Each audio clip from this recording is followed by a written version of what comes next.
कम से कम अपने खाने के लिए 10 कट्ठा 15 कट्ठा में जैविक खेती करें, जिसमें हम उर्वरक का इस्तेमाल नहीं करें और उसको अपने बाल बच्चों को खिलाएं। और एक मवेशी का भी पालन हो कि बच्चे दूध खाए और गोबर खेत में जाए, कि खेत की शक्ति बनी रहे, उसकी उर्वरा बनी रहे। देख रहे हैं बार बार भी इसकी चर्चाएं होती है कि हम लोग के खेत से चारा गायब हो गया। बस कारण एक ही है कि उसमें गोबर डालना हम लोग छोड़ दिए, इसलिए चारा गायब हो गई। और ये आपकी जिंदगी से जुटा हुआ चीज है। खेती को संभाले, खाने के लायक अनाज उपजाए हम लोग, फिर सब कुछ ये पैसे रोड सड़क सब कुछ का उपयोग हम लोग कर पाएंगे। अगर जिंदगी ही नहीं रही तो कुछ नहीं रह पाएगा। इसलिए थोड़ा अपने पर पहला 10 कट्ठा अगर आप खेती कर रहे हैं तो आप निश्चित रूप से 5 बीघे में खेती कर रहे हैं तो 1 बीघा जैविक खेती जरूर करें। थोड़ी उत्पादन कम होगी के लिए सेहत के लिए बहुत अच्छा रहेगा। आप जो डॉक्टर को पैसे देते हैं वो आपको बच जाएंगे, फिर वो मेकअप हो जाएगा। तो इस सब चीज पे थोड़ी ध्यान देने की आवश्यकता है। इसके लिए लगातार हम लोग पाठशाला करते हैं आपके गांव में जाकर के कि जैविक खेती हो, थोड़ा प्रचार प्रसार आप भी करें। और एक सवाल, एक प्रस्ताव प्रमुख जी और हमारे सर से भी होगा कि सर एक चिट्ठी आई है, अब हम लोगों को बीज यहाँ तैयार करना है और ये कृषि विभाग का ही बिल्डिंग है सर। तो अगर संभव इतना जल्दी तो अभी नहीं होने जा रहा है, फॉर्म का बीज यहीं पर तैयार किया जाएगा। तो एक प्रस्ताव लेते मीटिंग हॉल अगर नया बन जाता तो अच्छा रहता। उसको थोड़ा देख लेंगे। और एक दूसरा प्रस्ताव है सर, हम लोग ठीक से काम नहीं कर पा रहे हैं पूरे किसान भवन को पुलिस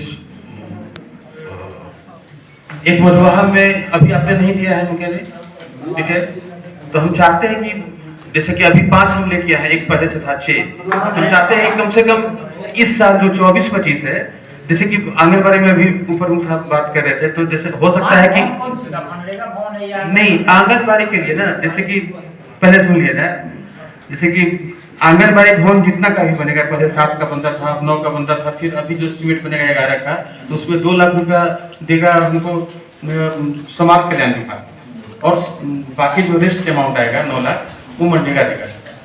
तो हम पीसीसी बनाए, ठीक है, पीसीसी में हर काम जरूरी है, लेकिन जहाँ बच्चे जाते हैं पढ़ने, छोटे छोटे धनी घर के तो बच्चे जाएंगे पब्लिक स्कूल में, कॉन्वेंट में पढ़ने, और यहाँ हम लोग उपस्थित जितने लोग हुए हैं, चाहे हमारे जनप्रतिनिधि हो, चाहे हम लोग पदाधिकारी के रूप में हो, हम सब लोग की यह जिम्मेदारी है, या हम लोग इसलिए नियुक्त हुए हैं, या आप लोग इसलिए चुने गए हैं कि जो वंचित वर्ग है उनका हम लोग कुछ कल्याण कर सके।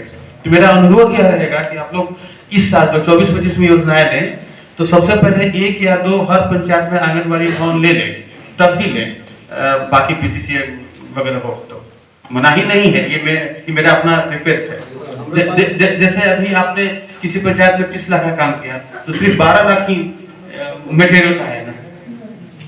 किस पंचायत में जरूरत थी आंगनबाड़ी का? अभी तो हम तो दे दिए थे कि हमको बनाना है, तो दे दिए थे, 6 को मांग लिए थे, 2 को तेतरिया में बन रहा है, और एक सिमराहा में 2, एक प्रमुख साहब और एक मुखिया जी 2 अभी शुरू करने वाले हैं।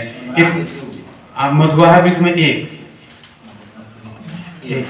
और बाकी हमको सब मुखिया जी ने बताया कि हाँ सर हम दे रहे हैं, लेकिन उसमें क्या होता है कि 2 तरह का, एक या तो गैर मजरूआ जमीन है, तो सीओ साहब उसमें हमको एनओसी देंगे कि यह जमीन का मालिक सरकार है, आप इसमें बना सकते हैं।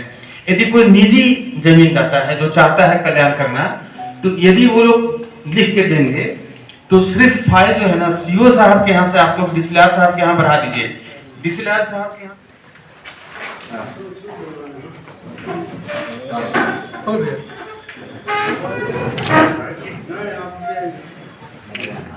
बताइए, बेहिचक बताइए।